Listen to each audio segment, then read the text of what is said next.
right. That's how we want to start on Friday morning. Bow. Good morning.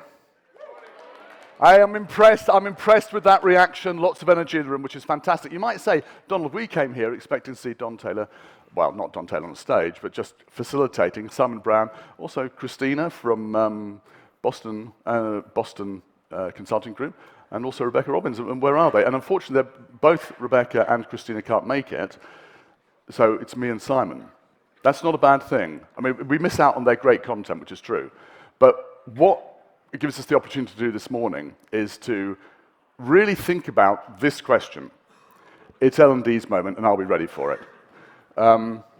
And before we kick off, I'm going to just quickly ask Simon to stand up, and so we can get an idea of what's going on here. So I'm going to set the scene in about 15, 20 minutes, and then it's going to be a conversation between me and Simon and everybody in the room. And this, for me, is a crucial moment for us in learning and development right now. And you know, listen, I chair the Learning Technologies Conference in London, okay? I've done that since 2000. Every year we have people on stage saying, this is the year when everything will change. Nothing changes. Next year, this is the year everything will change, okay? Nothing changes, but seriously, this is the year everything will change. Because I've been doing technology, I've been doing learning and development all my adult life, working life. So I started programming computers in 1981. Yeah, so do the maths. I started working in 1981. Those computers are now in the National Museum of Computing. I started training in 1987, okay? I've seen three things in my lifetime that's changing how we work, live, and learn. The first is personal computing in the 1980s. The second, the birth of the World Wide Web in the 1990s. And the third, AI today. Absolutely going to transform things. It's a great opportunity for us now to really take time together to think about this. And I'm delighted that I've got my generalist overview view of the world, and we've got Simon with us. Simon's a Chief Learning Officer at Novartis, major pharmaceutical company. And we've worked together, Simon, I've known you since when? Since 2000, the first learning technologies when you were at Accenture? Was just leaving PwC to set up Brightwave as an e-learning company. So it's literally the day before I left, I think, that I was on stage here. So we've known each other for a long time, and I think Simon's a great example of somebody. Well, actually, why don't you just quickly tell everybody who you are and your background, and then I'll crack on with my slides. But it gives us an idea of what it's like to be on the journey to becoming a chief learning officer, and some of the challenges you faced on the way. Yep, perfect. I was pleased that half the room didn't leave when you said it was just the two of us, so that's a good start. They're very polite. Yes, we'll see them gradually drifting out through the door. No, so I actually started my career as an auditor, which is maybe not the normal path for a CLO. Just to be clear, what's an auditor? An accountant who goes in and checks the accounts of large companies. So it was with PwC, training to be an accountant, and realized that wasn't the path I wanted to go down. Got involved in doing some interactive PowerPoints on software revenue recognition, and we were burning these onto CDs, and it was like, this is much more exciting. It's like we could use this for training and things. Wow. So I switched out of audit into what became known as the e-learning team within PwC to consult with organizations on how to use technology for training. Did that for a few years, then saw an opportunity to, we felt, do it better, or create e-learning better than the suppliers that we were working with at the time. So left exactly that point. It was beginning of 2000 to set up a company called Brightwave, e-learning company, still going in the UK. And we started doing what became e-learning development. After a few years of that, I then moved to Accenture and started consulting on learning strategy. 7 years there. Then, after doing a big project with Lloyds Banking Group, they said, well, do you want to actually come and deliver what you've designed as a strategy? And I was like, maybe I should check if I've actually been telling people the right thing over 7 years. So switched to go in-house, and what that became a sort of global learning transformation for Lloyds. Right. After doing that for 3 years, then Novartis came knocking and said, do you want to come and move to Switzerland and take on a learning role there, which was originally a sort of academy role for sales and marketing. And over the last 10 years, been through a variety of roles there, and the last 4.5 years have been Chief Learning Officer there. So, wow. Okay. and then, yeah, in the background, also working with some learning edtech startups, also wrote a book, and so, yeah, various different things around the world of learning, from supplier side, sort of consultancy side, and then, yeah, the last 15 years in-house. Brilliant. So we've got a good resource here to be tapping into, and we're going to be spending. I'm going to set things up now very quickly with the presentation. Then we're going to be having a conversation together. But throughout the next 90 minutes, we're going to be also having conversations in the audience. And we're going to start with questions for you. So Simon, thank you very much. Excuse me. Sorry. Our aim today is just to do this, to share, to reflect, and to stimulate thinking about the future of L&D. I was having breakfast just now with Donald Clark, and that's always a stimulating way to start the day, right? There's a lot to think about, there's a lot of ideas, a lot of challenging going on, and actually it was really useful to come into this and really make me think about, well, what is it we're doing? And he's unstinting in just telling you what he thinks the truth is, and I think there's a lot in what he says. And I think I want to be as positive as possible today, but I also want us to be really honest with each other and really clear about what's going on, where the opportunities are for L&D, but also what the possibilities are for things going wrong. And let's be honest about that. I want to start off with this question for everybody in the room. You know, if it's Don Taylor on stage, I'm going to ask you to turn to the person next to you and answer this question, and then we're going to get feedback. So what makes you excited? And that, if your first language isn't English, concerned means a lot of things. It means scared, frightened, a bit worried, all those other things wrapped up in the other word. So what's good, what's bad today?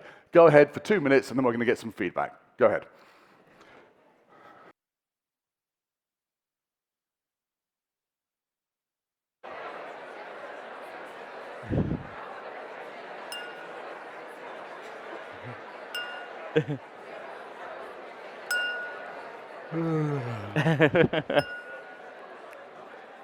Thank you. All right. Six taps is not bad. I always measure the amount of energy in the room by the number of taps it takes to stop the room talking. 6 is a good measure. I'm expecting there's lots of energy, lots of great ideas. Who wants to start? Do we have microphones to run around? We've got this one. Okay, and we've got a handheld mic as well, and a handheld mic. Excellent. Okay, so let's hold that for the second. We've got handheld mics coming around. Okay, who wants to start off? You're not so chatty now. Okay, here we go. So the question is, what are you excited about? What makes you concerned? We've got a microphone coming to you. There we go. Thank you. Morning, everybody. I had an opportunity to discuss it out with another colleague. Okay. She also is from a corporate. I'm here from a corporate and not really from an educational institution. For us, we are really excited about implementing new technologies, especially generative AI. But the concern is the learners certainly are ready for it, but are the corporations ready to integrate it?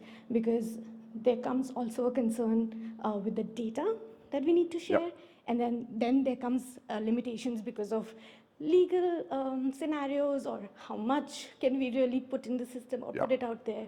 So, yeah. Thank you very much. So to summarize, excited about possibilities of AI and new technologies, concerned about what can we actually do, where are the limits in terms of data. The learners are ready, but the systems may not be, is what you're saying. Okay, good. Thank you very much. Okay, let's go. Just go to the lady in the green first. Go on. Yeah, thank you so much. So we've got NGO and corporate backgrounds, and we're very excited about the new trends in technology, but also the transformation that is happening in the biggest companies and players, like new view on the learning design, how we view evaluation. There were a lot of talks about it, so that makes us really excited. And we're concerned about how we need to source the right talent in this world. Within L&D or for the organization? Within the organization as well. Right, okay. And also that we're slow. Even the question, like, are we ready? We're usually ready for something that will happen, but it's actually already happening. So we shouldn't be ready, we should be doing something already. Whoa, and sorry, so I really like that. Just hold it for a second. It's a bit late, you're saying? We are always a bit late. Okay. And that's the problem. Okay, so we're always a bit late. Let's draw on that as a theme. Sorry, I can interrupt you. Carry on, please. But that's basically it, yeah. That's it, okay. Yeah. But that was super interesting, thank you. All right, what can we do? Someone to discuss this. What can we do about being a bit late? Yeah, go ahead. Yeah, thank you for your sharing. And then for me, I also like work for corporate learning and development. And what excites me is the personal development and personal growth opportunity for people. Right. Because they come to corporate, they work, and corporate squeeze them, but what corporate give them back? And what concerned me is that employees, people, learners, they don't see L&D from that perspective. They see L&D from the perspective that, it's another learning. I have to do it because it's required. Right. It takes me another hour. It's irritating me. I've got this peripheral vision. I'm looking at you, but looking around in my peripheral vision, I'm seeing all these heads nodding. Yes, yeah. I think that's we're the people that's the biggest pain point that we're facing, yes. That's, okay, super point. Thank you very much. The sense that we are providing an obligation, not the magnificent opportunity to develop. So far, you're my favorite half of the room, definitely. Got 3 questions, 3, brilliant. What do we have? Anybody got anything to share? Yes, come on. Okay, we'll come here first, and then we'll move along. Come on. Okay.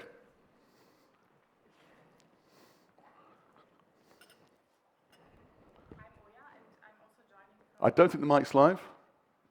Try again. Blue one. Go. No. Well, yeah. Okay. You say it to me, and I'll tell everybody else.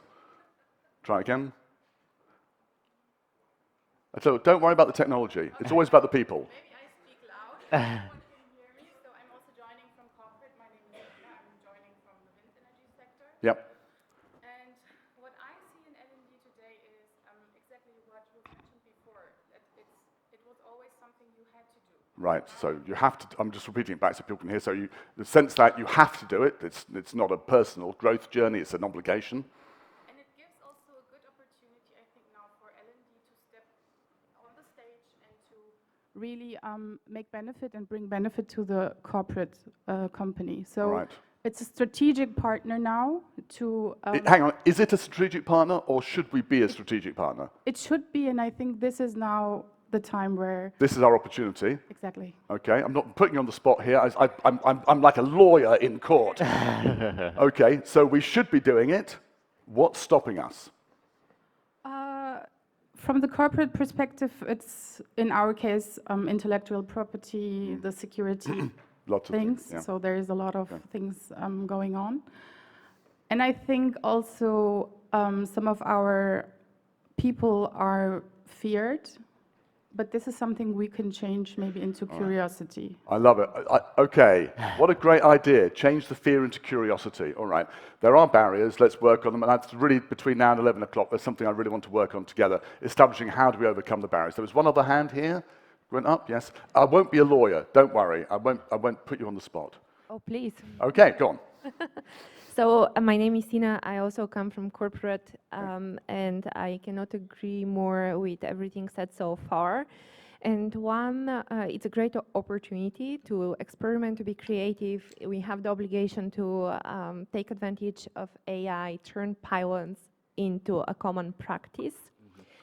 Also teach people and bridge the gap. That's a concern next to the legal questions and creating a safe ecosystem for integrating the tools, but also bridging the gap between the people who are used to technology, because now we have in mind all the people who are digital, who want to try it, but also we have, at lots of companies, we have the blue-collar workforce, and we need to also make sure that they can take good advantage of that. And in fact, most people who work don't sit at a computer.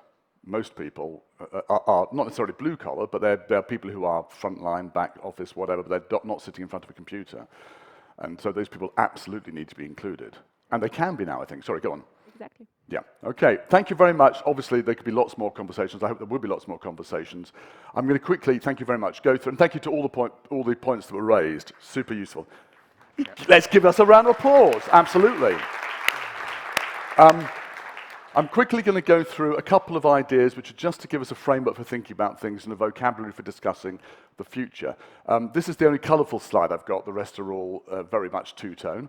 But I want to raise the idea of revolution. Everybody says, oh, it's a revolution, right? This is Eugène Delacroix's picture of liberty leading the people. It's Marianne, and she's storming the barricades in 1830. And we tend to think of revolutions as things that happen overnight. Suddenly, there was a big change, right? And that's how we think about revolutions, but they never come from nowhere. And I want to just give us a framework for thinking about, is this revolutionary or not, and what could happen next if we think about revolutions. So we tend to think about there being perhaps an original state, and then suddenly there's a revolution, everything changes. In the revolution, we do new things in a new way, but we don't get there overnight. So, by the way, I put these slides together quite quickly. I will have them on my LinkedIn page as a download probably at the end of this. I haven't had time to do that, but I'll stick them up. But by all means, of course, take pictures if you want to. The origin state, we kick off just doing what we're doing. And then in the execution phase, we do the same thing, but just bigger. Bigger, faster, louder, whatever. In the evolution stage, we do those old things, but in a new way, and then finally we do new things in a new way. All right, so what does that mean if we think about it in terms of something we can sort of move from the abstract to the concrete? Think about the origin state as being something like radio cassette. I appreciate I'm a lot older than a lot of people in the room. Does anybody actually recognize one of these items? Yeah, go for it. Go analog. All right. So I'd sit in my room and I'd listen to the top 10, top 20, right? And you record it on your cassette so you can listen to it during the week, all right? The execution, of course, is the boombox, which is just exactly the same functionality, but louder. It does the same thing, radio, cassette, but louder. The difference in behavior here is that you tend to sit in your maybe you take your cassette player out with you, but your boombox is designed to be carried around. It's got a handle on it. It's designed to be carried around. What's the next step? You want to do that old thing, I've got music and I'm carrying it around, but you do it in a new way. What happened was the chairman of Sony got so tired of kids in the park with their boomboxes, he went to his engineers and said, here's a cassette, I want you to build a machine around it that is almost no bigger than a cassette, and stop those boomboxes. And we had the birth of the Walkman. Same behavior, I'm walking around with my music, but different implementation now. So it's the old thing in a new way. I've now got headphones on. What's the next step? Well, of course, the next step is the revolutionary one. We're going to do that old thing, because this is still got it's still got a radio, it's still got a cassette. We're going to do that, but in a new way, and it's the iPod. Truly transformational now, because we've got something completely new. We've got digital music. Now, we could have a whole conversation around how different music is today. I don't mean in terms of the tunes, I mean in terms of the whole setup and how it was 30, 40 years ago. But we concentrate on the technology. Perhaps we even fetishize it. And we think about this idea as being there's this revolution that takes place. The revolution depends on these three things that happen in the middle, which is that the behaviors, the technology and infrastructure are all set up. And the one thing that absolutely determines whether you have a revolution or not is whether the behaviors are there. So it's the behaviors always lag behind everything else. The infrastructure comes into place, and you have the technology on top of it, and then the behaviors come. Very simple example of what it might look like for us in L&D. So when I started off, when I started off, you had a whiteboard and you had a pen. And if you were lucky, you had an overhead projector, all right? So then we have slides on a whiteboard, and then over time, well, we put the slides on a screen rather than a whiteboard. That's just a boombox. And then you connect to it and you interact with it, and then it starts reacting to you. So this is a very simple example of it. So the reason why I put this up here is so that in the rest of our conversation together, we can just describe where we think we are with some things. I warn you, I'm largely going to say, if we say, where are we now, I'm largely going to say, well, I think today's EdTech is pretty much at the boombox level. We're just doing the same thing louder. We're using AI to create a lot of content. It's just the same thing, but more of it. I've seen some things like adaptive learning that moves us further along, okay? But that is That's probably as far as it goes. Does that make sense? That's a very quick view of us just having a language to talk about change. Does that make sense? Yes? Does anybody think, no, we are really doing something revolutionary? Because I know we've got people in the room who are doing great stuff. So is anybody doing anything revolutionary right now? And if you don't have to say it now if you don't want to, but please, we're going to ask later on to share your revolutionary ideas if you want to, okay? Okay. Next thing I want to talk about is something I first talked about 10 years ago, and it sounds really awful to say, hey, you paid a lot of money, you've given up 2 days of your time, you're going to hear somebody talking about something he first talked about 10 years ago.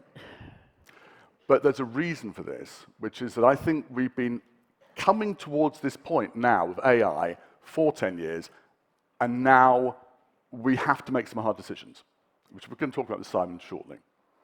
And it's all to do with change. We tend to think about change as being a straightforward choice. You change slow or you change fast. But I think for learning and development, we have to see ourselves as changing within the context of the organization. So, imagine a vertical axis where you've got the learning and development department changing slow or changing fast. And on the horizontal axis, you've got the organization changing slow and changing fast. And the organization is the home for L&D. All right. Ideally, we in L&D want to be changing as fast as the organization is changing. So we want to be in that top corner. It's what I call learning leadership. We want to be leading. We want to be leading the way and going as fast as the organization is. And this is exactly what you're saying there. This idea that we're not changing fast enough. We're slightly behind. Well, sorry, ideally we don't want to be in that position. We want to be in this position whereby we are changing as fast as the organization. It's tough doing this, but it's exciting. I think it's where we want to be. I also think it's where we need to be, because if we're not here, we're going to be somewhere else on this grid, and that's not good. So the alternative to changing fast and the organization changing fast is that, organization changes slowly, we change slowly, it's very comfortable. You keep doing the same schedule of courses, you keep producing stuff. People phone up the training department, I need a course. When do you want it? Next week. Oh, tell me more. It needs to be 2 days on time management, and it's an e-learning course. Oh, okay. And we take the order, right? That's the same way we've been doing training forever, and it's very comfortable until something goes wrong, and change is coming very quickly, and it will go wrong. And so that I call the zone of comfortable extinction. It's going to be fine until something goes wrong, and something will go wrong. So if you like, one corner is Instagram, learning leadership, small company moving fast, growing quickly, bought, I still can't quite believe I'm saying this, a $1 billion price tag on a 12-person company for Instagram, and down in the other corner you've got Kodak, still producing film, still producing film, still producing film, very comfortable, goes bust. Where do we want to be? We want to be in the top corner. Now, in this room, we have got a lot of people in that top left corner. The organization is changing slow, but we're changing fast. We want to make things happen. And you're going to go back, a lot of you, back to your organization and say, hey, I've got this great idea. We're going to do this. We're going to do that. And, yeah, okay, yeah, it's fine. By the way, I want that time management course for next week, please. Right? Okay. That is such a frustrating place to be. I can see a lot of nodding heads. It's recognizable, okay? It's a frustrating place to be. That in the Bible is called, the Christian Bible is called the unacknowledged prophet. The prophet is never acknowledged in his own country. Okay. So obviously there's one square left here, and you may not be in this position, but I know a lot of organizations in L&D are. It's where the organization's moving fast, and we're trying to catch up all the time. In 1993, I was doing XL3 training. Yes, there was such a thing as XL3. And I did it in a manufacturing company in the East End of London. And there were 3 buildings. There was the HQ, and this was sophisticated electronics they were building. There was the HQ, which was very shiny. There was the manufacturing building, which was a bit dirty, but things happened. And then way over on the other side of the car park was a building that used to be something else, and now it was the training department. And that physically represented everything about how training was in 1993 and still today, in 2023. I still think so often, whether it's physical or mental, The training department is somewhere else doing something else. The organization's changing fast, things are happening, and this is happening right now. People in the organization are absolutely using AI for doing a lot of different things, and we're not changing as fast. And I call that the training ghetto. Everyone gets the camera out. I call it that, not to be negative, but it's just a realistic assessment of the fact that we're trapped in an area that we feel we can't get out of. And we're caught in this cycle of always being slightly behind, because we're being deluged by requests from the business, and other people, this is the really dangerous thing, other people are doing the exciting stuff. So they're not in L&D, but they're going to use AI, and it's absolutely happening to do all sorts of stuff in the business. In fact, I had a conversation with somebody recently who was talking about a very large business where they are training, they want to train all their people. It is definitely a training program, and they're talking about using AI to help them assemble the training program for the organization. They're dealing with an outside supplier to create the training. What about your own training department? They said to this CEO of this company. Oh, yeah, that's not really their thing, they said. They'll do the compliance stuff. So exactly to your point, that's just something else that takes place over there in that building that I don't really know anything about. It's the training people. AI gives tools now that the organization can use to transform what they're doing, and it's our choice now. I think we have to get out of the ghetto. All right, that's probably enough of slides and stuff of Don Taylor talking. So should we kill that for the moment and bring the house slides up? Because we don't want to keep that slide up. Can we kill the slides? Okay, can we kill the slides, please? Können wir bitte diese Folie... Danke. Okay. Wunderbar. Danke. Okay, so, Simon, I want to look at... Can you see us at the back okay? Yeah, okay. I want to look at this idea of us reacting to change. Yep. We've got AI coming in as change, and it's been dramatic, and different levels of change for different parts of AI. For me, it's a bit like COVID. So in COVID, we had this reaction to what was going on. My view was that there were going to be three things that were going to happen. We were going to adapt to the change, we would then adopt new technology, and then we would advance forward. Those three things would happen. We adapted to the change. I don't think we saw much adoption of new approaches. Yep. So can you just talk us through, what do you think, we did a good enough job in COVID, what do you think is happening now? Can you give us any of your thoughts around how we adapted to COVID as a lens to view what we're doing now? Yep, so maybe if I start with a little bit of just my own experience through COVID from a Novartis lens. So we had, probably like many of your organizations, there was one weekend back in, whenever it was, February, March of 2020, where essentially the whole company moved to virtual working over one weekend. We had 60,000 people move from a Friday to a Monday to being based at home and working virtually. So from a learning perspective, it's like, okay, how can we support this? We were fortunate in that we had a enterprise-wide learning management system. We spent 5 years putting that infrastructure into place, so it was a lot of effort to do, consolidating 14 down to 1, but at least going into COVID, okay, there's a platform where we can get things out. That had the ability to create playlists, and we had enterprise content through LinkedIn Learning, Coursera, etc. So the first thing that we did as a learning team was, okay, what do people need in this changing situation of working from home? And primarily that was Microsoft Teams, which had been switched on over that weekend as well. So it was like, okay, how do we spin up a bunch of playlists around how to use Microsoft Teams, how to work virtually, etc. And so first week, that was the response of working with our comms teams, get messages out. Here is the playlist, here's the introduction to Microsoft Teams, here's blah, blah, blah. And we had thousands of people going through that. Then we're sort of looking at that through that week of, okay, what else do we need? How to work from home. Not everyone was familiar with working from home, so there were courses we had on how to set up your desk, how to make sure there's light in front of you, not behind you, and all of these pieces. So the first week afterwards, the most popular course was how to use Microsoft Teams. The second week, the most popular course was how to work from home. but that was what the business needed. You had otherwise all these people without the tools to be able to work in the new environment. So we were fortunate, I guess, in that the pieces that we needed were there, the content was there, the learning management system was there.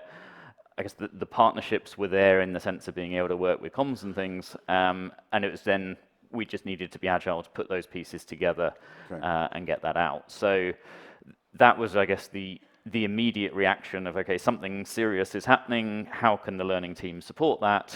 What do we have that we can do, and reacting quickly to do that, and then making sure people know about it, which is the other key piece there. All right, so listen, it's a bit of a strange experience, because as I'm listening to Simon, I also feel like I'm on a TV reality show, and I can hear the narrator's voice almost in my head. Because what's happening is Simon's describing very well what you did. Yep.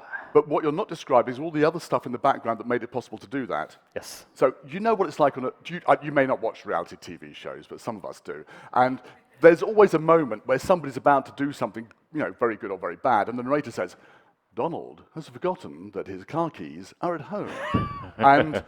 and something happens, right? And as Simon's talking, I can hear my voice in my head saying, what Simon's not describing is all the other stuff that made this possible. So yes, the technology was there to get these courses done, but it's always the behaviors. Remember, back to the change piece. The behaviors are also there. So you also had, can you describe to me your network and your connections within the business? Yeah. And so maybe going back a little bit from that. So, I mean, the journey we've been on the last 10 years at Novartis. 10 years ago, we did a review of learning, and we said it's fragmented, there's duplication everywhere, there's 14 different learning systems, and they don't talk to each other, and they're competing, and many people are on 3 different learning management systems, and we were not one organization. It was lots of companies together, not really talking. And so the journey started, I guess, there, of looking at how do we start to consolidate those pieces, common training in things that were consistent, like project management and communication, etc., put that in place, put the governance in place, so actually get the learning team leads to talk to each other, and then put the technology in place. And that was a 5-year journey, massively complicated, but worth it.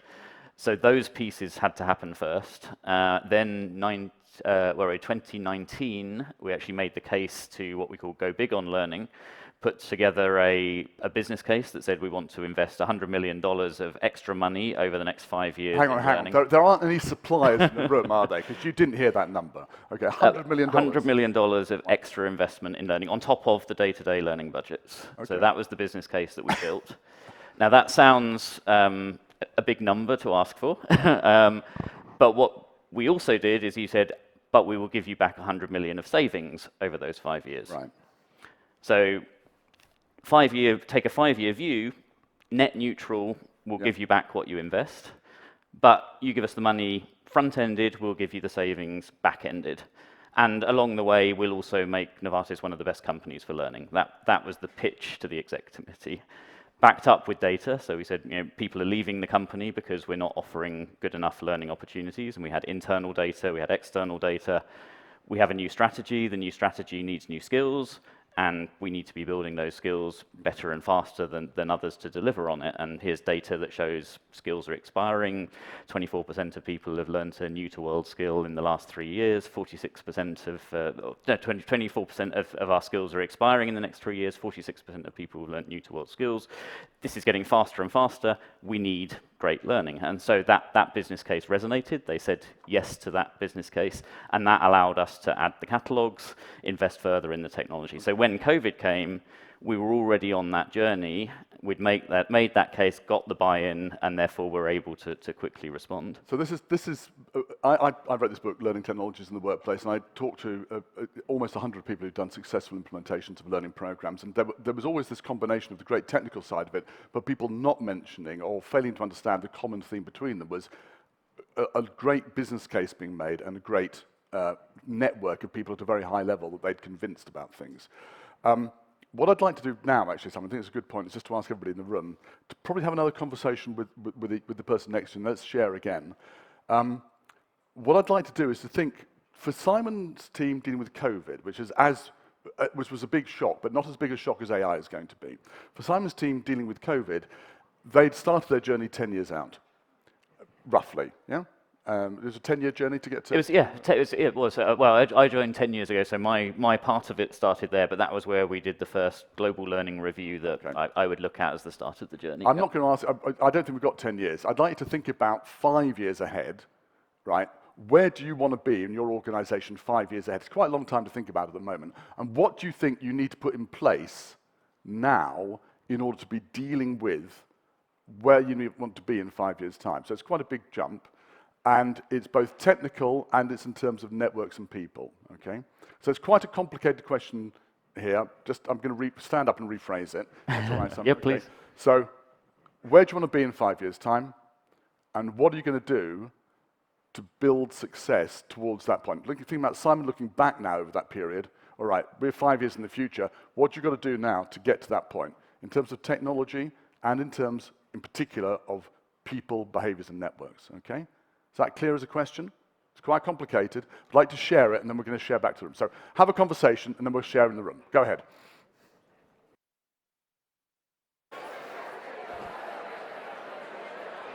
Okay, thanks very much. Have we got microphones ready to run around? Okay, great. Okay, look, I love that, and I'm sorry, I know I'm asking you to describe something. I'm asking you to describe something which takes a lot of work, a lot of thinking. A 3-minute conversation is not enough. At least let's get started. Does anybody have anything they want to share about where they want to get to and what they need to put in place to get to that point in 5 years' time? Any thoughts? Yes. Here we go. In the front row. So, all right, you go ahead and start talking. I'll relay it back. On. Okay, so you've got a whole list. You've got a book. You've got a. Okay. Go ahead. All right. So the question is, what are you going to do to get ready for success in 5 years' time? I will start with a change management plan. Change management plan? Even before that, it's the global learning review. Simon, thank you. Global learning review. Where are we and where do we need to be then based on the results and comparison to what the industry is doing in other industries, so we can create this urgency, which is also already part of the change management, create urgency. Classic beginning of change management, create a sense of urgency, absolutely. Yes, and then we have the data, we can build the business case, where do we go? And then we liaise with our upper management, so we start building relationships within the company, and also we rely on our network that we have already created. Sorry, network, which network is that? Internal? With the shareholder, stakeholders. with stakeholders, sorry. Yeah. With the stakeholders. And then this takes, I can see 1 year for doing that, at least within our Okay, suppose you don't have 1 year. Well, we can do it. I'm being realistic because things are moving months. fast. Suppose you need to get it done in 6 months. Can you do it in 6 months? We can do it in 6 months. Run a survey within all employees, engage HR, and just liaise with our stakeholders that we already have good relationships with. Okay. And then we start with pilots. So let's say we have the buy-in. We start with communication, we start with pilots, then we strengthen our business case. Pilots, again, okay, we don't have a crisis, so we can take a year for that. And then You do have a crisis. But we have a crisis. Okay. We all have a crisis. That's my point here, right? We can't wait. So okay, so your sense of But you urgency is said correct. 5 years. So if we are to I build did say this 5 years. properly, and this is what I've learned in the past year, that I like to jump in and create my projects and run them in the organization. And because I like also to have the people on board who are very digital, who are advocates. And I realized that in my change management strategy, I avoided the people who are not there yet. So. Right. Sorry, carry on. I love that. That's why I'm so generous with the time frame. But yes, and then we communicate, and the pilots, then of course we also need to find the vendors. What do we want to achieve, and include the whole organization. And if we talk about a global organization, that's like you have 3 big regions: APAC, EMEA, and Americas. So yes. I love it. Classic change management, very well explained. Beginning particularly with that sense of urgency. Sorry, one more thing? Yes, this is if we use a classical model for like Passmore's model or Kotter's 8-step of change. Yeah, okay. Can I add some bits as well, Don? Because a couple of things came to mind as you were talking. So something we did when we made the business case in 2019, which I've never done in my career before, but actually worked, was we did that sort of review of costs, and we said, okay, this is what we're spending per head on learning, and you get the benchmarks, and so this is for a large global company, this is for a healthcare, et cetera, et cetera. And what I've always done in the past is say, okay, the benchmark is, I know, $2,000 a head, and we're spending $2,300 a head, so we need to bring it down to below the benchmark. Interestingly here, we actually made a different case, which was saying, learning we're saying we're going to differentiate around and is important because we want to attract talent, we want to retain talent, we need the skills, so it's important. And actually we're spending about average against the benchmark. Do we want to be average? And it's like, no, we don't want to be average because we said we want to attract and retain people and we want to build the skills to deliver the strategy. So we want to be above average in our spend on learning. And that helped to make the case to say, if everyone else is at average and we think this is really important, let's actually invest in learning, move us to above the benchmark, and actually use that as the case. And that's, I've never done before. It's always been a cost saving, here's the benchmark and we have to be below the benchmark or at least at. But it worked in this case. So maybe that's helpful from the global sort of review because you're always compared against benchmark, and generally I've always found it, so you have to come in lower. The other piece to the 5-year vision is it's great to have the future 5-year vision on where we're going, but also what we found is you need the quick wins as well. So it's in 6 months we'll deliver this, in a year we'll deliver this, but long term this is the hard stuff, and it's going to take us 3 years, 5 years, whatever to get to this. So it helped in our change management to be able to say, here's the quick win things we're going to do, and this is what you're going to get as sort of early paybacks. Here's the sort of middle term, and we actually broke it into 3 phases of sort of, fix the basics and sort of then move up a level and then sort of excel or whatever. So that was helpful in how we approached the change. That's brilliant. What about, sorry, go on. Also about the urgent. Just say it. Yes, about the urgency. So we also talked about security, IT, protection, data. So unfortunately, this is not that happens within 6 weeks. No. So if we want to be compliant and in a big corporate business, that's of utmost importance. So we need to still stick for this 1 year at the beginning just to build the secure infrastructure. I think what the security thing is, and there are some things which can't be rushed, for sure. If you rush security, you get it wrong, that's it, game over. It depends on the aim of the organisation. For some organisations right now, actually, talent is a huge issue, and if you can sell the story that training and learning will help retention, that is definitely a win. Yeah, and there's big money in the retention piece. So we had the business case, which was built on sort of hard savings around buying things better, removing duplication, moving to e-learning catalogs, moving some roles offshore, etc. Those were the hard savings. But actually, the savings through reducing attrition were 3-4 times the size of all of those savings, but it's a bit fluffy, which means you can't build the business case alone on those, but if you can quantify those, then they're typically massive. So if you can say, look, we're going to save costs, but in addition, we're going to get these huge... There we go. Okay. Any other... I've got...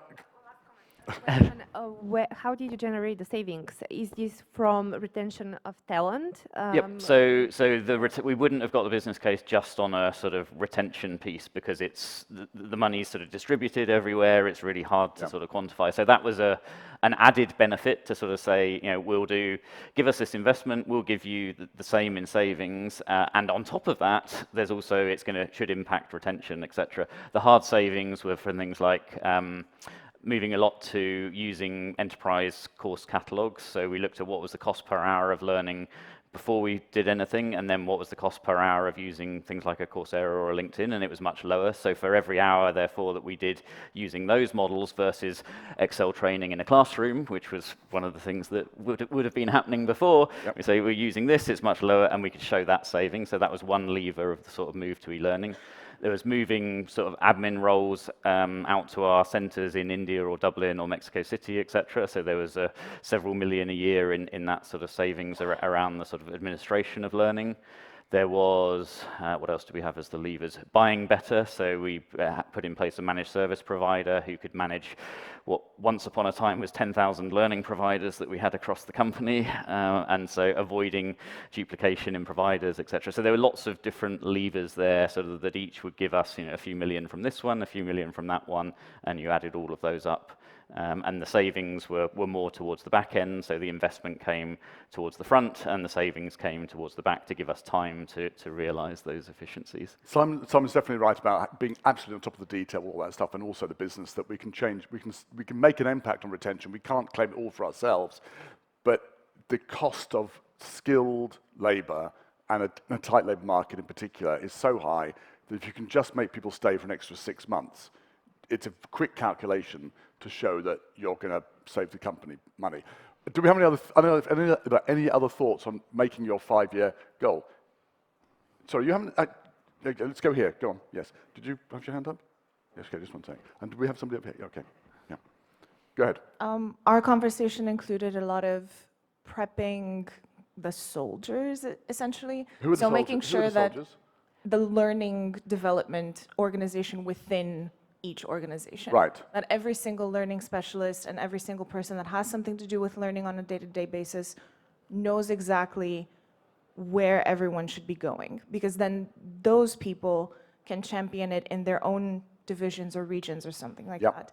We can't rely on just one, let's say, I don't know how most companies are structured here, but for larger companies, I know that in general, there's a global team that deals with global learning issues and then separately regional or local teams.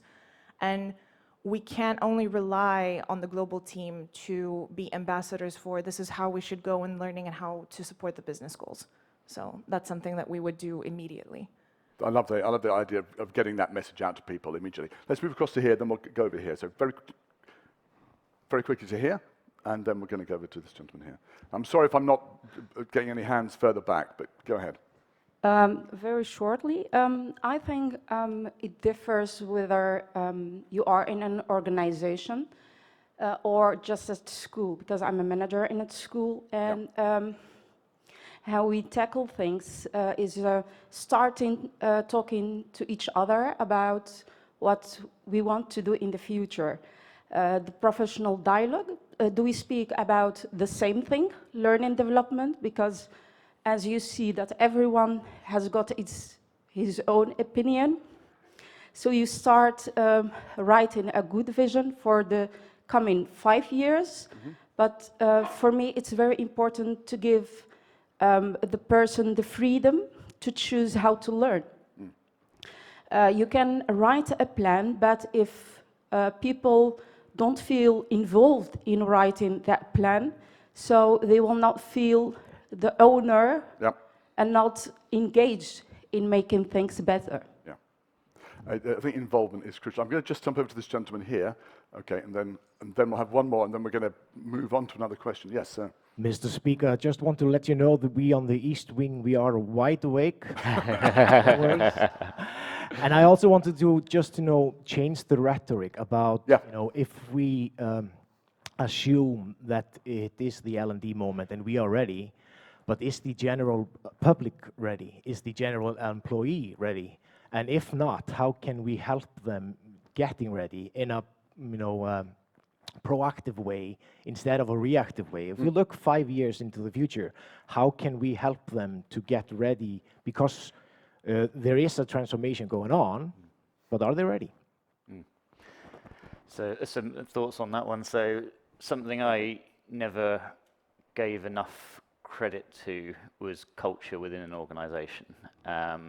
So many years consulting with large organizations around how do they improve learning, and you look at your learning operations and your learning technology or whatever, and I never gave enough credence to culture. And culture can either supercharge everything that you're doing in learning, because to your point, employees are in a culture where they want to learn, they're supported in their learning, they're embracing everything that comes out of the learning team, or it can be like you're swimming against the flow of the river, and everything you're trying to do, there's pushback on it that it makes it harder and harder and harder. And I never really saw that. And the last few years, suddenly there's been a sort of light bulb going on that actually culture is this thing that can, supercharge or really make it difficult. Which means then if you come back to what's the role of the learning team, well, how can we also influence the culture of the organization, which is really hard. But if we can do that, then over time, that will make everything that we do so much easier. And culture is not something that we owned by learning, but we have an ability to influence that through our influence with leaders, through influence with whoever, whether it's the CEO that owns the culture, whether it's the CEO with the HR team that owns the culture. But if we can influence that culture through messaging, communication from the CEO, through performance management process, through training our leaders, all of those pieces, and say, actually, skills are important, learning is important, investing time in these things are important, that changes the culture, that creates the demand, and then that culture changes and everything that we do is easier. That's a really hard thing to do, but if we can start to get in the mindset of how do we also influence that, I think that then changes it for everybody in the organization. Yeah, in a proactive way instead of a reactive one. Yeah, exactly. What happens if you can't? What if you're in that top corner, you want to change stuff, but the organization won't shift? Maybe time to find another organization. I think that's the truth. Yeah. I think that's the truth. We had one more view here, and then let's shift on. Yeah. Yeah, I just wanted to refer to the comment earlier to my left side, and I think one question I had in mind as well, just a thought, is who's in the driver's seat, Yep. And I think, of course, change management is important in these things, but I think we give like a lot of responsibility now to decision makers, which is from just a small percentage of. I have corporate background of the people that I actually need to get on board, because it's the majority will be all the learners that Yep. I want to convince to do training. So, and I think actually also we talked about earlier the topic of curiosity, and I mean I don't want to get too deep into it, but like. We've been growing up also in a learning system that sucked already 100 years ago, but we're still doing the same thing, and that's in our minds. And so how can I get the people back on board to use their own responsibility and creativity? And that's also something just that I had on my mind, because we talk about these strategic things, because I know they are important, because I know I need to convince these people that give me the money to make the changes. But on the other hand, it's not for me, but I do it for others. So yeah. Okay, so just if I can summarize, of course we need to make a business case. We do it in order that individuals can develop themselves, and so they can grow. Within the remit of the organization, the best way of doing that, and to support the idea of a good culture, is to get them to be not passive recipients, but curious, engaged learners, which your point, owning their learning, yeah? If only we had somebody who'd spent a lot of time thinking about curiosity and maybe written a book on it, you could ask a question about it.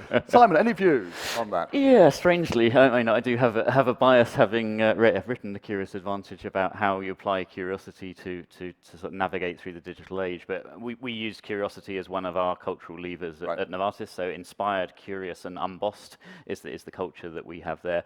When you put your model up with the training ghetto, sort of reflecting on how do you move from the training ghetto up into that learning leadership piece.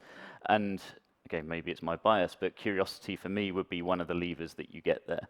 That if you're curious about the business and you understand the business and the strategy, if you're curious about the outside market and the trends and where that's going, if you're curious about the new technologies and Gen AI and you're on the front foot of all of those things, that's one of the ways that you could move out of that training ghetto to actually be the learning leader. And that's certainly the experience within Novartis, where we had the curiosity about Gen AI. We were saying, okay, who's looking at this across the organization? Yep. Actually, there weren't very many that were. And it's like, okay, how do we then, as learning, take a front seat in really driving that forward and sharing what we're seeing and turning that curiosity into data, into things that actually resonate with the leaders. The great thing is, everyone in the room, I know, has got lots of time to make this happen. You've got lots of spare time, right, everybody?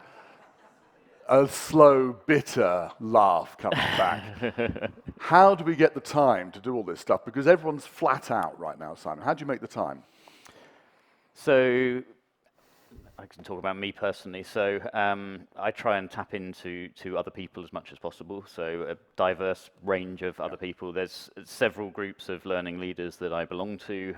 Conference Board is an organisation that brings together learning leaders, and that is hugely helpful. Sort of once a quarter we get together and just share of what's everyone doing.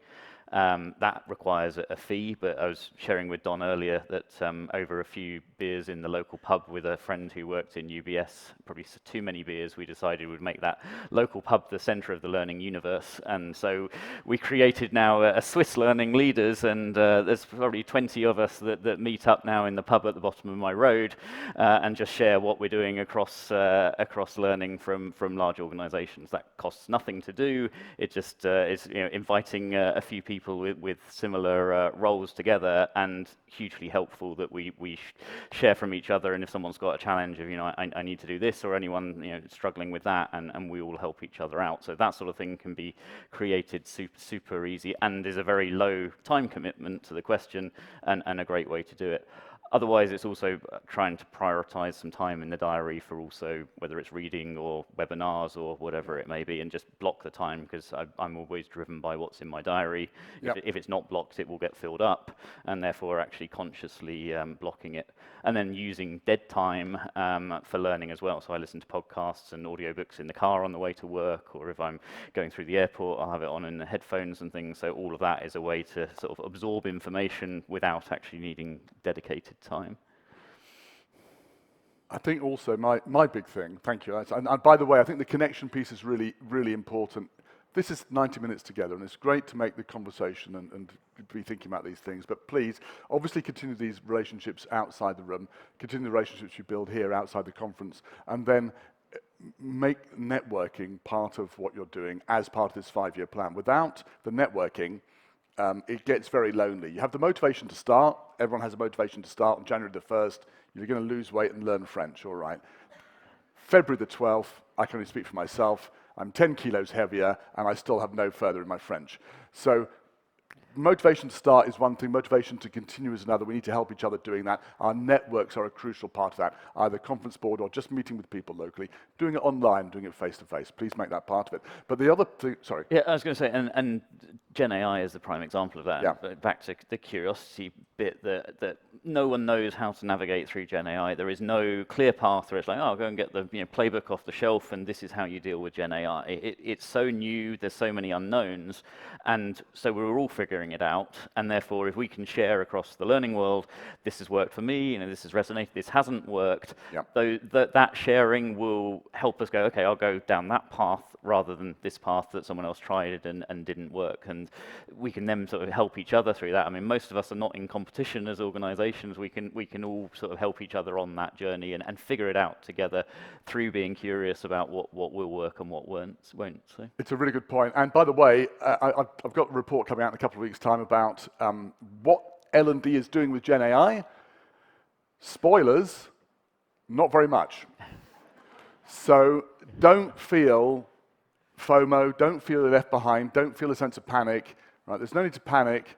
Most people are using it to, guess what, create content and to do things a bit faster, right? But do start, all right? So in the report, we'll have a whole list of things you can do to help you get things kicked off. Let's talk about Gen AI. Yep.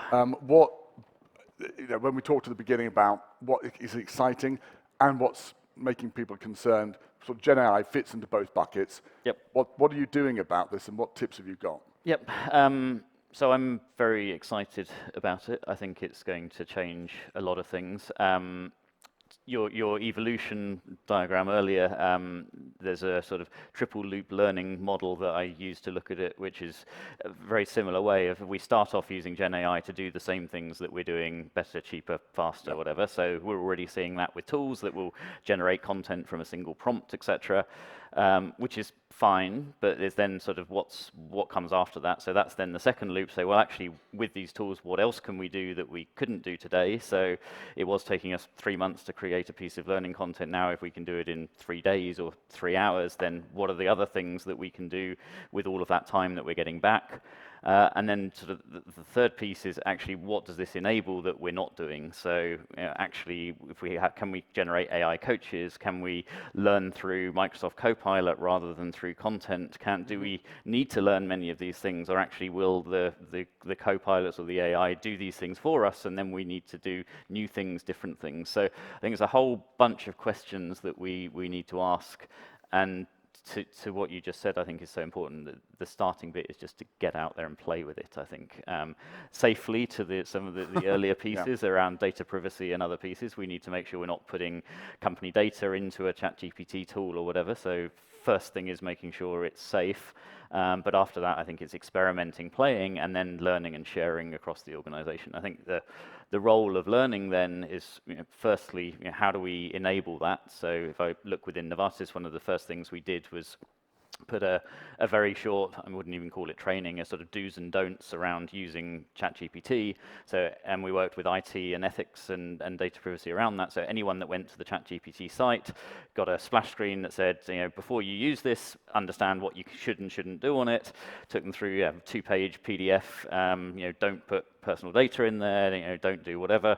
And then they had access to it and could play. But at least they've got the basic knowledge in order to not do any harm.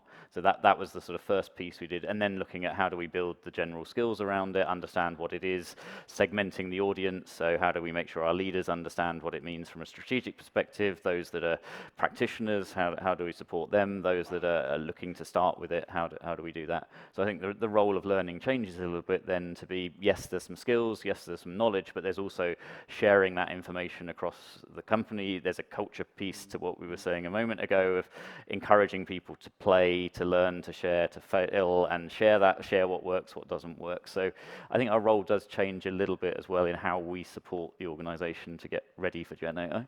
But I think this is the natural wrapping up for us in a couple of minutes' time, the role of L&D, because are we ready is a big question. What do we need to get ready? The other thing is, what are we getting ready for? Because I think our role is definitely changing. I want to take 10 minutes to wrap up with that at the end, but we're talking about Gen AI.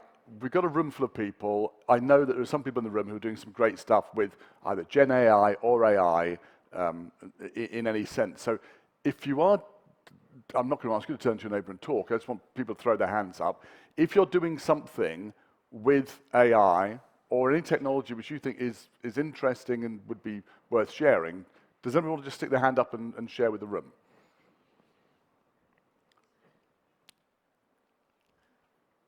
Right at the back, is that a hand going up? Yeah. Okay, I'd be a hopeless auctioneer.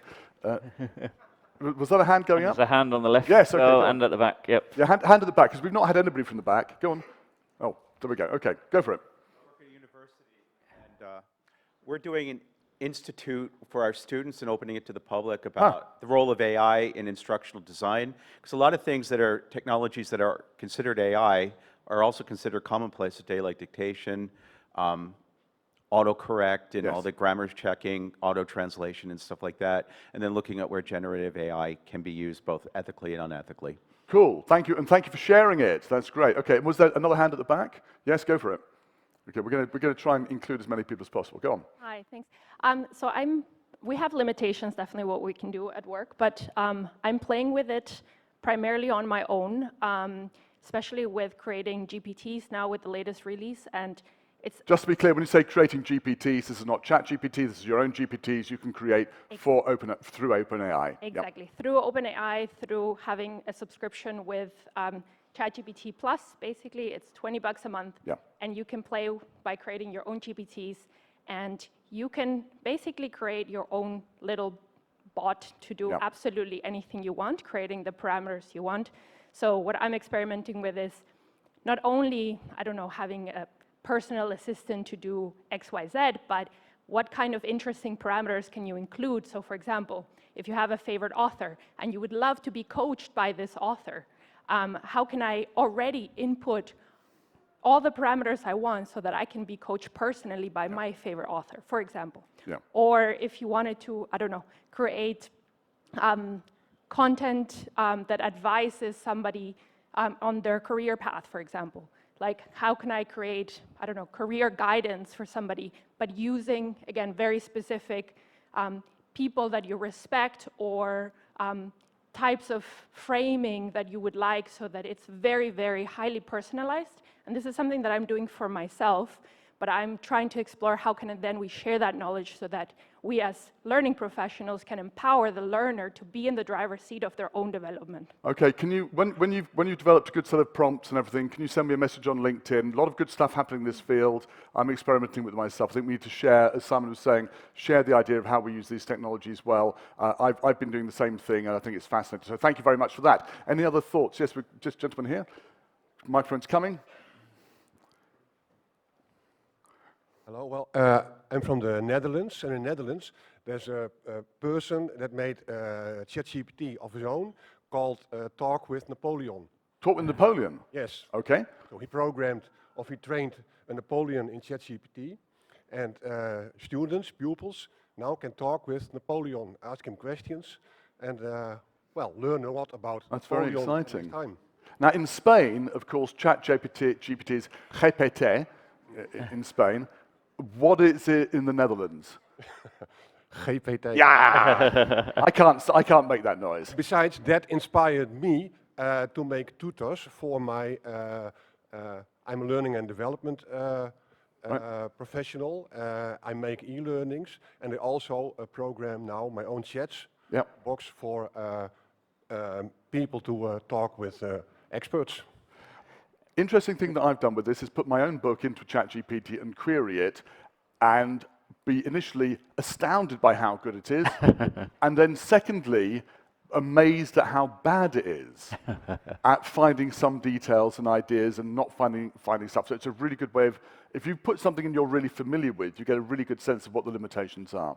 And just as a build on that one, so I run a podcast, Curious Advantage podcast, and a couple of episodes ago we spoke to Sal Khan of Khan Academy, and well worth listening to. Either listen to that episode, or he did a TED talk as well recently on what he's been doing with ChatGPT 4 within Khan Academy, and essentially created a tutor that supports people through. But that use case of playing roles is one of the things he's built into there, where as you're learning about English language and whatever book, you can ask it to play any character or whatever and have those conversations in there as well. So yeah, it's fascinating to see how it's used in that educational context. So. Any other things about yes, we'll come. Let's come to this gentleman here. Then we'll go here. Then here, and here, and then we're going to wrap. Okay, so go on. Yes. So my approach has been I work with MSF, Médicos Sin Fronteiras, and my approach was to come up with a taxonomy of prompts, and particularly to sort of focus, really to fast track other people's learning based on my own learning. So I came up with a taxonomy of prompts, a little bit like Bloom's taxonomy. Okay. So you have. And I personalized it for the learning and development unit, so things like editing and proofreading prompts, creative writing prompts, code generation prompts, data generation prompts, and so on. And then just rolled it out once to some of the people within the L&D, and possibly rolled it out to more people in the future. That's grand.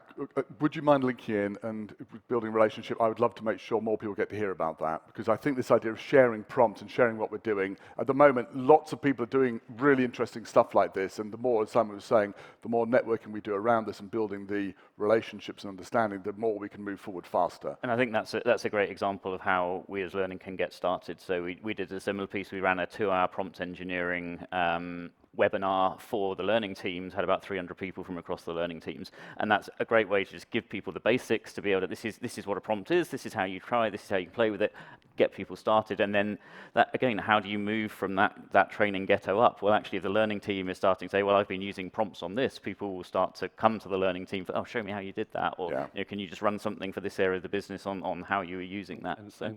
Can I just say as well that what, we grouped learners, or we grouped people into threes, so they worked on 3 different AI platforms, so they were able to see what was going on in the other platforms, but also it brought in a lot of discussion around things like ethics, biases, privacy, and so on. So it was the aim was to kind of target or to cover different learning perspectives. Brilliant.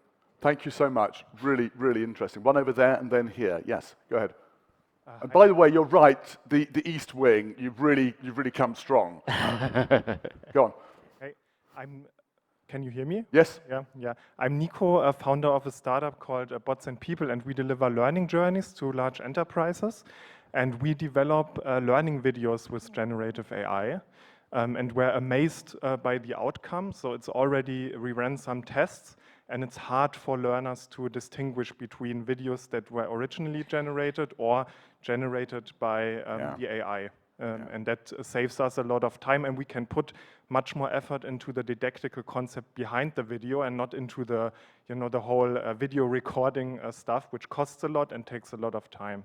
Nico, thank you. I'm going to draw on that in just a second, this idea that you've reduced time enormously. With video in particular, that's true. I think it's true for all content. We'll draw on that in just a second. Go ahead, our last one, and then we'll quickly wrap up. Keep it tight. Do we have a mic? Say it to me, and then I'll hang on. No, microphone's coming, sorry. He's sprinting down the aisle. There we go. Thank you. Okay. Thank you very much for all the examples. I wanted to share another approach. So now we talked about giving the opportunity to the end user to test and take advantage of AI. And in parallel to that, another approach would be go to senior leadership and show them what AI can do to get the buy-in from them. And when we do this pretty on, that could be a good step, because in a crisis situation, something like, oh, we have the senior leaders meeting, it's a global, we need a solution, oh, we have a new idea, how do we do that? Oh, we might have a tool about it. And this is how we showcase what AI can do. Oh, we saved the day, we saved time, and this is amazing, and this is how we can also then deploy it. Well, we show what AI can do, but also we associate the idea of L&D being the forerunners and being the people who understand about it. Is that what you were going to say? Exactly. So that curiosity to be at the front of it, and if we start to use it ourselves, because L&D is a good use case for generative AI, and then the more we're sharing that, then it will be everyone's like, okay, if they're using it, let's show us how you did it, show us what you did. And rather than being something we're on the back foot with, we are using it to go forward. It's a hand desperate there on the West Wing, so we're going to go with that. And then we're going to ask, so the question I'm going to ask everybody after this is, just hold on just a second, we're going to come to you in a second, but the question I'm going to ask everybody just after this is this.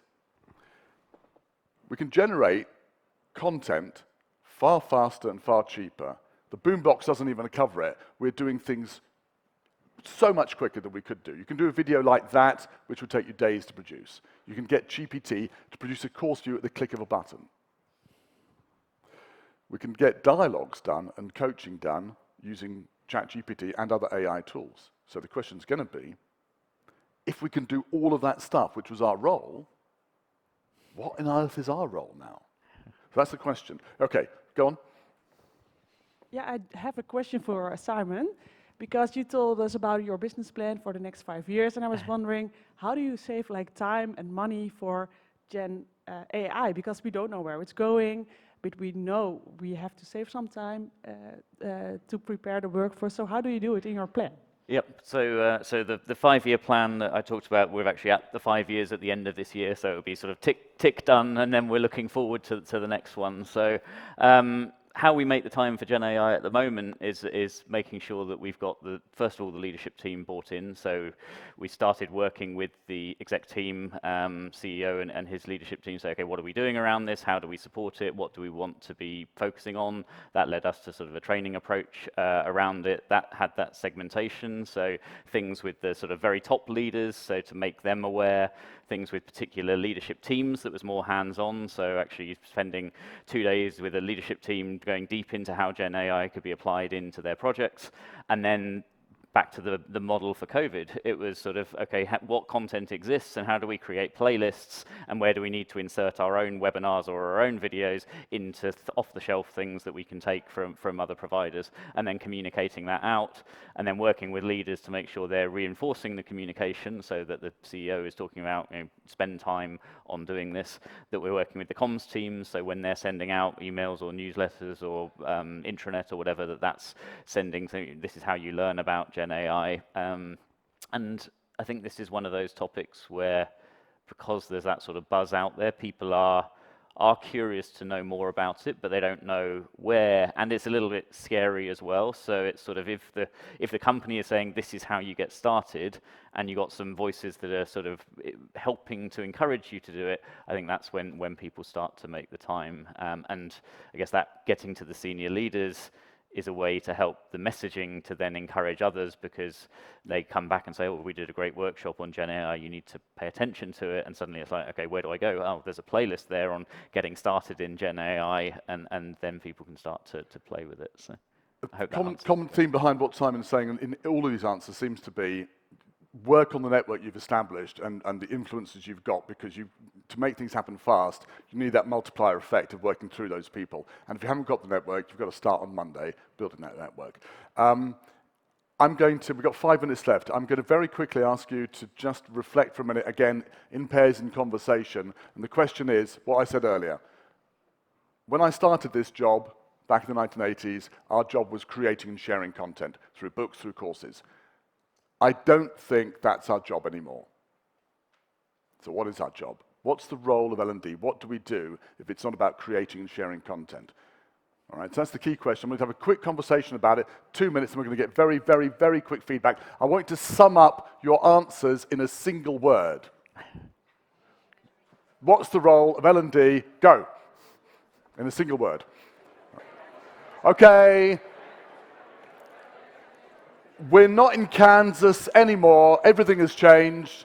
The role of L&D has definitely shifted. When I talked at the beginning about how big changes happened, that's what I mean. Our role is going to be completely different. So in a single word, what's the new... You could just throw your hand up, we'll pass you the microphone, and then we're going to have everybody shouting. So what do you think the new role is? Anybody just stick your hand up and get you a microphone? Yeah, go on. Sorry, we've got one here. No, this gentleman here. Quickly, get a microphone to him. In fact, can we get the house lights up, please, so we can see clearly? Go on. I think the word for us... Single word, yes? Awareness. Awareness. Okay, now I've got to ask, awareness of what? So raising awareness of the potential and the affordances that AI has for us as individuals, for our teams, for organizations. And that takes us as L&D to be in the front in terms of learning and then modeling that as well. How are you going to make the time to be aware? I think you have to be very intentional about it. Yeah, just focus on it, make it happen. Yeah, prioritize. Okay, we've got loads of hands. Just go for it. Let's just, nearest person you've got, yes, give the microphone. I'm going to pretend that we're in German. So here it is: culture change agent. Ah, das Kultur Change Agent. Ja, bestimmt. Okay, culture change agent in one word. Okay, agglutinative. Go on. Come on. Let's keep the microphones going around. Yeah, who have we got here? Who's next? Go on. Yeah. Yes. Go. We've got enablement. Enabling what? Enablement of different things, of knowledge and skills transfer, of better performance, and of doing things we have never done before. Okay, enabling, I love it. Okay, going to go here. Yes, go on. I had a very similar one. One word. Facilitator. Facilitator. Okay, now I've got to say, what are we facilitating? Is that like enabling? Yeah, kinda. Okay, yeah. Cool. But I like the idea that facilitating means helping. So I love that. Okay, we've got a hand at the back there. Yes, go ahead. Empower. Oh. Nice. From insight to impact. Oh, nice. That's actually 5 Strategize. words. Yeah, but it's still good. I like it. Okay, at the back. Yes, hi. We had enabler as well, but interpreted it in a way to enable the people to take their full potential, to become the best person or version of themselves. I've always said that the role of learning and development hasn't changed, only the tools have changed. The role of L&D is to enable individuals and organizations to fulfill their potential. Help individuals and organizations fulfill their potential. I think you're right. I can't find a single word for it, but I think that's what we do. Okay, go on. Here, I mean to motivate. Motivate! Yes. If there's a single thing that's important in learning, it's motivation. You can't do anything else without it. I love that. Thank you. Okay, let's move it around here. We've got somebody else. Go. Dan Mills from ITN. We become editors. Editors of? Well, it's like a quality control. Quality control. So it could be garbage out there. We've got to make sure there's good quality stuff that's happening. I love it. I can't remember all these words, by the way. Go on. Transformer. What are we transforming? Transforming towards success. Transforming towards success. We're transforming people and hopefully transforming the business as well. Let's have a last one. Who have we got? Change management. That's 2 words, unless it's German. Put a bracket between. Fine. Okay, change. But no, you're right. Change management is where we're at. Okay, do we have one last one? Go on at the back. Run down to the back. We've got a hand at the back there. Go on. Go on. Inclusivity. Actually, I really like that as a word to end on. Inclusivity. Let's make sure that when we're doing this, we're doing it for everybody and we are getting everybody moved forward, not just the few people who are able to respond and able to take action, but the people who find it more difficult. I notice that we are over by 8 seconds. I always take pride in trying to finish these things on time. I just want to say thank you to everybody in the room for putting all your input into this and sharing enormously your thinking. And although we're ending on a really high note here, I hope, and a positive note, I want to take that point that we are changing fast. Take that away with you. We are changing fast. Are we ready? It's up to us. I think this gentleman's point, intentionality. I think just being focused on it and making it happen is the crucial bit. But you are not alone. So please, the network, the building, the LinkedIn, share with each other. And if you want to join Simon's pub in Switzerland, I'm sure he'll be very happy to welcome you, or start your own group in your own pub. So I want to say thank you to everybody, and I want to say a big thank you also to Simon Brown, CLO of Novartis. Thank you very much. Okay, thank you.